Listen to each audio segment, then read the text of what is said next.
Welcome back. You are listening to the home of forbidden romances. Prepare yourself, because tonight's story will leave you breathless. $50 million to abort the abomination and vanish. Julian, take the pen, or I will ensure you never work in this city again. The check hit the mahogany desk with the sound of a guillotine blade dropping, the crisp paper sliding toward Julian's trembling hand as the scent of distressed pheromones, like burning parchment and sour lavender, began to choke the air of the opulent study.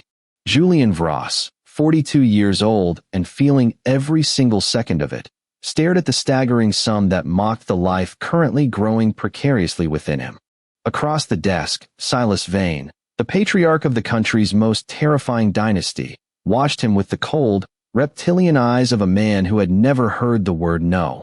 Rain lashed against the floor-to-ceiling windows of the Vane estate, mirroring the storm raging inside Julian's chest. He wasn't trembling from greed. He was trembling because, for the first time in his life, his body was doing the impossible, and the most powerful people in the city wanted to tear it out of him. "I am not a prostitute, Mr. Vane," Julian whispered, his voice steady despite the nausea rolling in his gut, a symptom of the fragile, geriatric pregnancy that his doctor had warned him might kill him. He adjusted his glasses, a nervous tic he had never outgrown. "And Kieran's child is not an abomination. Kieran is 24. Silas roared, slamming a hand onto the desk, the sound cracking like a whip. "He is the heir to $1 trillion empire. He is in his prime. And you? You are a withered omega, twice his age, a dusty museum curator with graying temples, and a wound that should have dried up a decade ago. Do you think this is a fairy tale? You are a biological error, Mr. Vross. A glitch." Julian flinched. The words were nothing he hadn't whispered to himself in the mirror at 3 a.m. He knew the optics. He knew how it looked to the outside world, the predatory, older Omega ensnaring the golden alpha prince. "It wasn't planned," Julian said, his hand instinctively going to his flat stomach beneath his tweed vest. "We took precautions. The suppressants. Suppressants fail when an alpha is relentless," a sharp, female voice cut in. Beatrice Vane, the grandmother, stepped out of the shadows. She was elegance weaponized, draped in pearls that cost more than Julian's life earnings. "And my grandson is nothing if not possessive. But obsession fades, Julian. Biology remains. When you are 60, frail and fading, he will be barely 40. Do you truly believe he will stay? Or will you do the merciful thing and end this farce before he comes to his senses?" The cruelty was surgical. They didn't just want the baby gone. They wanted Julian to break his own heart to save Kieran's future. "I love him," Julian said, though the words felt small in the cavernous room. "Love," Silas scoffed. "You are an anchor dragging him to the bottom of the ocean. If you truly loved him, you wouldn't bind him with a high-risk pregnancy that will likely leave him a widower with a child he isn't ready for." That struck a nerve. The fear of dying during childbirth was real. Julian's age made this a medical minefield. "I will not sign," Julian said, standing up. His legs felt like lead. "I'm leaving. You leave this room, and I destroy him," Silas said calmly. Julian froze. "I will cut his trust. I will freeze his assets. I will launch a hostile takeover of the tech firm he built on his own. I will burn his legacy to the ground, and I will let everyone know it was because his whore couldn't let go." Silence stretched, thick and suffocating. Julian looked at the check. 50 million. He could disappear. Kieran would be hurt, furious, but he would keep his empire. He would eventually find a young, beautiful Omega, someone fertile and appropriate. Someone who wouldn't die trying to give him an heir. Julian reached for the pen. His fingers felt numb. Tears blurred his vision, hot and humiliating. This is for him, he told himself. This is the only way to protect him. The heavy oak doors of the study exploded inward. Splinters of wood flew across the Persian rugs as the lock gave way under a force of nature.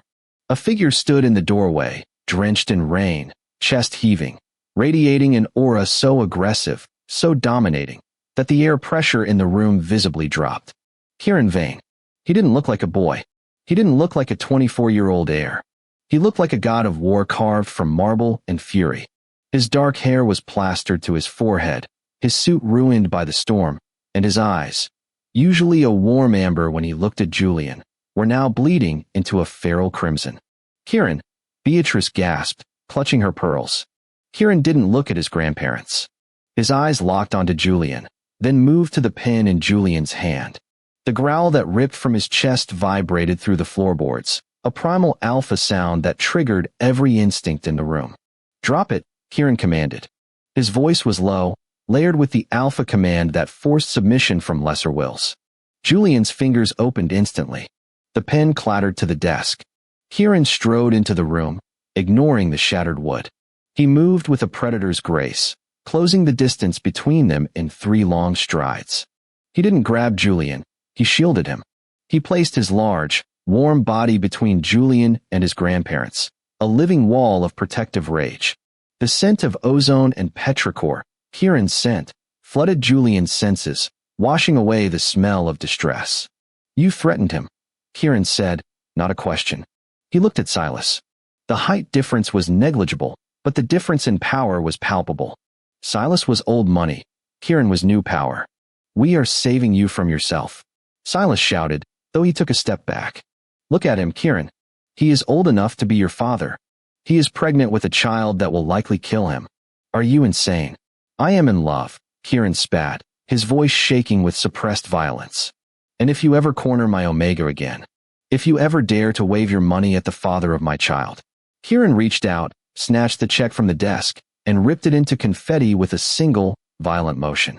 He threw the pieces in Silas's face. "I don't need your money. I don't need the vain legacy. I built my own company. I made my own billions.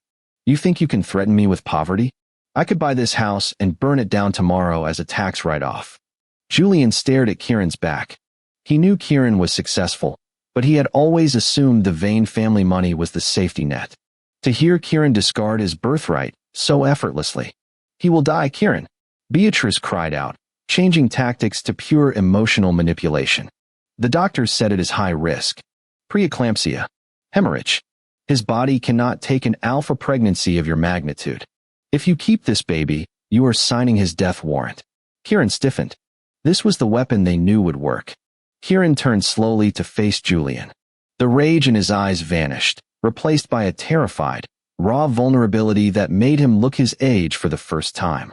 He reached out, his calloused hands cupping Julian's face, thumbs brushing away the tears. "Julian," Kieran whispered. "Is it true? Did the specialist say that?" Julian looked down. He hadn't told Kieran the full extent of the last appointment. "There are risks. My age. My lining. It's fragile, Kieran. Why didn't you tell me?" "Because you wanted this so much," Julian choked out. "Because when you look at children, your eyes light up. Because I didn't want to be the broken thing that denied you a family. You are my family." Kieran roared, the volume making Julian jump. Kieran pulled him into a crushing embrace, burying his face in Julian's neck, inhaling deeply. You are it. I don't care about the bloodline. I don't care about an heir. If it comes down to you or the baby, Julian, I choose you. I will always choose you. We can terminate. We can adopt. But I cannot lose you. I want this baby," Julian whispered into Kieran's wetsuit jacket. "It's a part of you. It's a part of us. I want to try, Kieran. Please." Kieran pulled back, searching Julian's face. "At the cost of your life?" "I won't die," Julian lied, or perhaps prayed. "I'm stronger than I look. I've survived 40 years of loneliness waiting for you. I can survive 9 months of this." Kieran closed his eyes, his forehead resting against Julian's. The intimacy of the moment was so profound it felt like the other 2 people in the room had ceased to exist. "Get out," Silas's voice broke the spell. It was cold, final. "If you walk out those doors with him, you are no longer a Vane. You are disowned." Kieran didn't even look back. He kept his arms securely around Julian's waist, supporting the older man's weight. "Gladly," Kieran said. "Come on, Julian. Let's go home." The months that followed were a blur of white hospital walls, beeping monitors, and the constant, unwavering presence of Kieran. They moved out of the city, away from the toxicity of the Vane social circle, to a secluded glass-walled house on the cliffs overlooking the ocean. It was a fortress of solitude. Kieran stepped down as CEO, appointing a proxy so he could work remotely. He became Julian's nurse, his guard, his servant. The slow burn of their relationship had happened years ago, but this was a different kind of burn. It was the slow, agonizing burn of fear. Julian's body struggled. At 6 months, his blood pressure spiked dangerously. He was put on strict bed rest. He felt useless, bloated, and ancient. He would watch Kieran, vibrant and youthful, pacing the living room on conference calls, and the insecurity would rot him from the inside out. He's wasting his youth on an invalid, Julian would think. Asterisk, he should be a gallus. He should be traveling. Instead, he's rubbing oil on my stretch marks and checking my ankles for swelling. Asterisk. One evening, deep in the winter, the crisis came. Julian woke up to a sharp, tearing pain in his abdomen. It wasn't a contraction. It was wrong. Kieran, he screamed, the sound tearing his throat. Kieran was there in seconds, eyes wide, smelling the scent of copper and blood before he even saw it. I've got you, Kieran gasped, scooping Julian up into his arms as if he weighed nothing. The drive to the private hospital was a nightmare of rain and speed. Julian drifted in and out of consciousness, the pain blinding him. He remembered gripping Kieran's hand so hard his knuckles turned white. Save the baby, Julian whispered, his vision tunneling. Kieran, promise me. If you have to choose. Shut up, Kieran shouted, tears streaming down his face, terrified anger masking his heartbreak. Don't you dare say that. You don't get to be a martyr today, Julian. The emergency room was a flurry of lights and shouting. Placental abruption, someone yelled. Get the O-negative. Prep, or 3. Julian felt his hand being ripped away from Kieran's. The last thing he saw was Kieran being held back by 2 security guards, his face a mask of pure devastation, screaming Julian's name as the doors swung shut. I'm sorry, Julian thought as the darkness took him. I'm sorry I was too old. Darkness. Then, a rhythmic beeping. It was annoying. Persistent. Julian opened his eyes. The light hurt. He groaned, trying to shift, but his body felt heavy, stitched together, and sore. He's awake. Doctor. He's awake. The voice was rough, cracked, as if the speaker hadn't drunk water in days. Julian turned his head. Kieran was sitting in a chair pulled right up to the bed, holding Julian's hand against his cheek. Kieran looked terrible. Stubble covered his jaw. His eyes were sunken and shadowed with dark circles, and he was still wearing the same clothes from. How long ago? Kieran, Julian rasped. I'm here, Kieran choked out, standing up and leaning over him.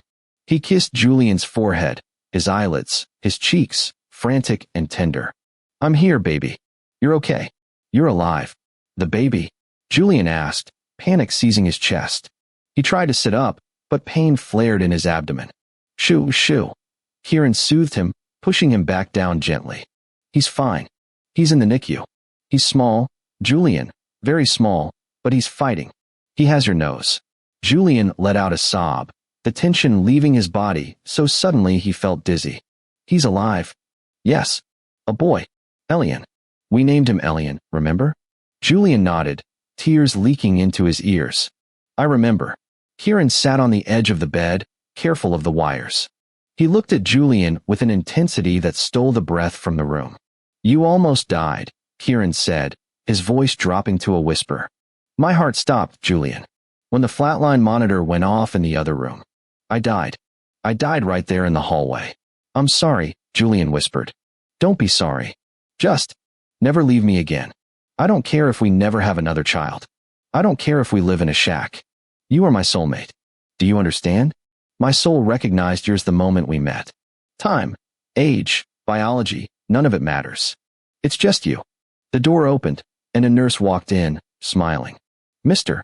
Vane, the incubator is ready for a kangaroo hold, if Mr. Voss is up to it. Just for 5 minutes. Kieran looked at Julian, a silent question. Help me up, Julian commanded, ignoring the pain. Kieran wheeled him into the NICU. The lights were dim. In the center of the room, inside a high-tech glass box, lay a tiny creature. He was wired up to monitors, his chest rising and falling rapidly. Julian reached through the portal, his finger brushing the infant's hand. The baby's fingers, impossibly small, curled around Julian's index finger. It was an electric shock of connection. The bond. Kieran stood behind the wheelchair, wrapping his arms around Julian's shoulders, resting his chin on Julian's head. They stood there, the disgraced heir and the geriatric Omega, watching the impossible life they had created. My grandparents called, Kieran murmured into Julian's hair. Julian tensed. What did they want? To see him. To make amends. And I told them to go to hell, Kieran said simply. I told them my family is in this room. And that's all I need. Julian leaned back into Kieran's warmth, watching their son breathe. The doubts, the insecurity about his age, the fear of the future, it didn't vanish, but it quieted. He was 42. He was tired. He was scarred. But he was loved by a king, and he held the future in his grasp. And that is how the ancient scholar and the young prince built a kingdom of their own, proving that love doesn't look at calendars, it only looks at the soul. If you enjoyed seeing Kieran destroy his toxic family to protect his love, destroy that like button. And tell me in the comments, would you forgive the grandparents if they came crawling back for the sake of the baby, or would you cut them off forever? I'll be reading your answers. Subscribe for the next chapter. Until then,